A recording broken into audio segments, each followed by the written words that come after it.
itu tidak urut ya teman-teman, dan di situ pun saya curiga. Terus saya bereksperimen lagi. Saya kan punya BCA juga, M-Banking. Saya transfer ke dana teman saya itu. Ternyata masuk ya teman-teman. Oke teman-teman, kembali lagi dengan saya di FAA Channel. Kali ini saya akan membahas tentang modus penipuan baru ya. Sebenarnya ini sudah lama ya teman-teman, modus penipuannya yaitu sebuah transfer palsu ataupun yang biasa kita kenal sebagai struk pembayaran yang berbentuk kertas. Nah, struk pembayaran kertas ini yang dicetak ini sebenarnya bisa diedit ya di zaman sekarang ini. Makanya kalian harus berhati-hati dalam transaksi jual beli online zaman sekarang. Nah, ini saya cerita, ini kejadiannya dialami oleh teman saya. Sebenarnya ini belum sampai ketipu ya, hampir mau ketipu. Kalau dia tidak mau mendengar nasihat saya, pasti dia akan tertipu. Nah, awal mulanya yaitu dia mempunyai seorang teman, yaitu teman nongkrong ya teman-teman. Dan teman nongkrong ini mempunyai sebuah Facebook ya. Dan si teman saya ini juga punya Facebook dan berteman baik di Facebook maupun di dunia nyata ya teman-teman. Si teman saya ini tidak tahu kalau Facebooknya itu dihack orang asing ya, ataupun Facebook temannya ini sudah dihacker sama orang ya, entah itu dia memasukkan link phishing ataupun semacamnya sehingga bisa Facebooknya dihacker ya. Nah, singkat cerita, temannya itu inbox teman saya ya, yang mau jadi korban penipuan ini. Dia meminta bantuan ataupun melancarkan modusnya dengan alasan istrinya itu masuk ke rumah sakit, dan dia pun inbox teman saya ini ya.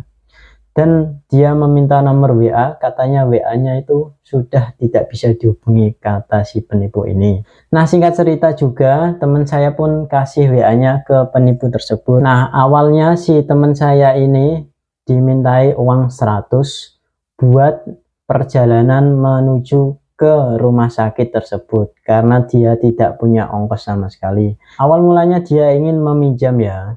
Nah, lama-kelamaan si penipu ini melancarkan aksi modusnya dengan alih-alih istrinya itu kecelakaan ataupun sedang sakit ya, dan membutuhkan uang lumayan besar ya teman-teman. Nah, si penipu ini bilang kepada teman saya, dia punya uang sebesar 3.100.000, tetapi uangnya itu tidak bisa ditarik ya, kata si penipu ini ya teman-teman. Dan dia pun meminta bantuan kepada teman saya untuk menarik uang tersebut. Dan kemudianlah si penipu ini mentransfer uang senilai 3.100.000 ya. Nah, setelah mendengar teman saya itu cerita, di sini saya mulai curiga ya teman-teman. Dia mempunyai bank apa kok sehingga tidak bisa ditarik, dengan alasan semua bank tidak bisa ditarik olehnya, dan harus meminta bantuan ke teman saya ini. Dan teman saya pun ditransfer senilai 3.100.000. Kemudian dia memfotokan bukti transferannya itu kepada teman saya. Nah, transferan itu dari bank BCA ke Dana, karena teman saya ini tidak punya ATM ya, dia punyanya itu Dana ya, yang dompet digital itu loh teman-teman. Nah, setelah si penipu mentransfer ke teman saya, dia memfotokan struk dalam bentuk kertas, ada nominalnya teman-teman sebesar 3.100.000. Nah, setelah sudah ditransfer oleh si penipu ini, teman saya pun langsung cek dong di aplikasi Dana tersebut. Kemudian si Dana ini tidak ada saldo yang masuk dari transferan tersebut ya. Kata si penipu ini, katanya ada problem di Dana, tapi dana si penipu itu sudah terlanjur mentransfer ke teman saya ini. Dan kemudian teman saya itu panik dong otomatis, dan dia pun menghubungi saya untuk meminjam uang. Nanti katanya kalau sudah transferannya si penipu itu masuk, dia akan mengganti. Nah, kemudian saya cross check, ternyata itu adalah bukti transferan palsu. Karena teman saya itu bisa membuat ya teman-teman. Karena teman saya itu juga pernah menipu orang, tapi nominalnya tidak besar, sebesar 100.000 saja. Dan dia mempraktekkan kepada saya, jika dia bisa membuat transferan palsu, ataupun bentuk struk yang palsu itu ya teman-teman. Nah setelah saya itu cek ataupun mendengar ceritanya itu, saya pun langsung mengecek bukti transferannya itu. Ternyata ada sebuah kecurigaan ya teman-teman, karena di bukti transferan itu biasanya kalau komputer itu kan secara urut ya teman-teman. Nah di situ ada tanda titik duanya itu tidak urut dari atas sampai bawah. Nanti saya akan tunjukkan bukti struknya ya. Itu tidak urut ya teman-teman, dan di situ pun saya curiga. Terus saya bereksperimen lagi. Saya kan punya BCA juga, M-Banking. Saya transfer ke dana teman saya itu. Ternyata masuk ya teman-teman. Dan saya transfernya nominalnya itu 20.000 saja. Saya bereksperimen. Apakah masuk atau tidak? Ternyata memang masuk ya. Tidak ada problem apapun di dana ini. Nah setelah saya bereksperimen tersebut, teman saya itu masih tidak percaya dan masih ngeyel. Si penipu ini meyakinkan teman saya agar dia mau mentransfer ke si penipu tersebut.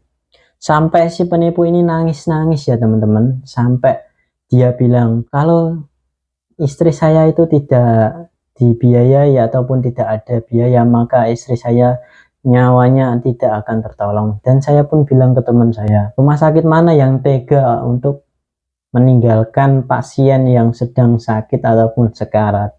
Zaman sekarang bila ada rumah sakit yang seperti itu, maka itu akan menjadi kasus ataupun sebuah pidana ya teman-teman. Dan teman saya alhamdulillahnya percaya kepada saya ya, dan kemudian tidak jadi mentransfer si penipu tersebut. Dan ini adalah sebuah modus baru teman-teman yang harus hati-hati, karena zaman sekarang itu sudah zaman canggih. Nah buat kalian yang tidak punya M-Banking ataupun tidak punya M-Banking bank manapun, bila ada transferan mohon dicek di mesin ATM.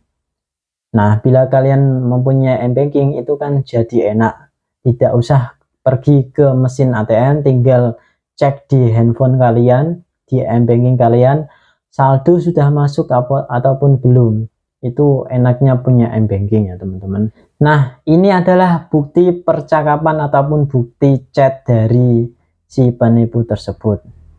Saya akan membagikannya kepada kalian semua. Ini dia. Saya adiknya, istrinya Om Jinyo mas. Barusan dikabarin sama Om katanya Mbak masuk ke rumah sakit gitu mas. Gitu mas. Ini kan barusan dikabarin katanya kan tadi minta bantuan mas buat bisikan pulsa gitu. Gak tahu kalau ada telepon dari Om Jinyo gitu mas. Soalnya kan tadi kan saya repot kerja gitu loh. Gini aja mas. Mas kirim aja nomor rekeningnya biar nanti saya ganti gitu uang pulsanya Om Jinyo gitu mas. Soalnya ini kan saya pakai ATM biasa gitu loh. Barangkali mas ada nomor rekening gitu mas. Biar nanti saya keluar gitu sekalian istirahat kerja kan ini. Sekalian mau cari makan gitu mas. Biar nanti saya transfer gitu uang pulsanya. Nanti ya udah mas, ini saya keluar dulu mas. Sekalian mau cari makan. Nanti kalau udah saya transfer nanti saya kirim untuk buktinya. Makasih loh mas udah bantu Om Sinyo mas. Maaf kalau ngerepotin.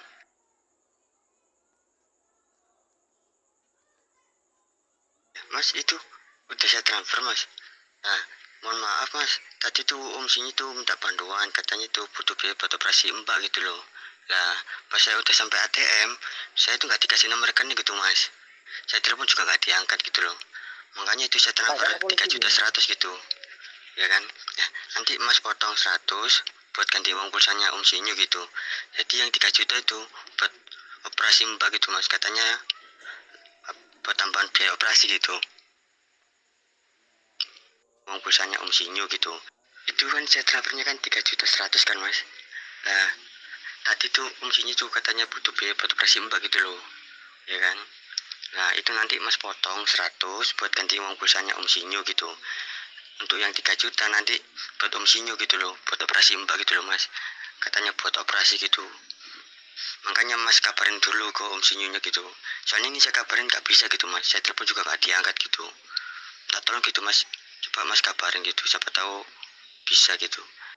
Siapa tahu dibalesin. Ya udah ini saya lanjut kerja lagi gitu mas ya. Soalnya ini udah masuk kerja gitu mas. Soalnya di kapal gitu gak bisa keluar lagi gitu mas. Itu Mas, terima kasih Mas ya. Kalau udah ditransfer ke Om Sinyo nanti kabarin saya juga Mas ya. Assalamualaikum. Nanti saya yang tanggung jawab semua gitu Mas, biar Mbak dapat dioperasi gitu Mas. Minta tolong banget, meskipun gak semua gak apa-apa gitu Mas. Saya khawatir gitu Mas, takut terjadi apa-apa gitu. Ya udah gak apa-apa Mas, kalau bisa gitu. Nanti kan kalau uang udah masuk kan Mas tinggal bisa tebus lagi gitu untuk motor sama HP Mas gitu ya kan. Minta tolong gitu Mas, biar Mbak dapat penanganan dulu gitu Mas. Minta tolong banget.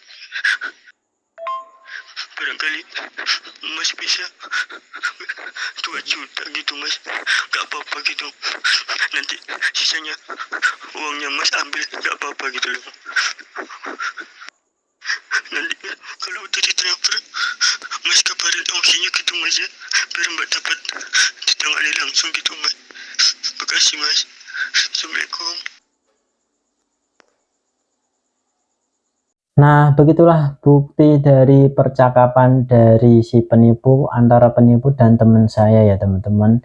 Semoga video ini bermanfaat kepada kalian semua. Kedepannya harus hati-hati karena penipuan di Indonesia sangat banyak sekali. Saya pun juga pernah ketipu sebesar 28 juta ya teman-teman. Mohon kalian harus waspada, hati-hati, jangan percaya kepada siapapun, walaupun itu teman baik ataupun punya hubungan darah kepada keluarga kalian.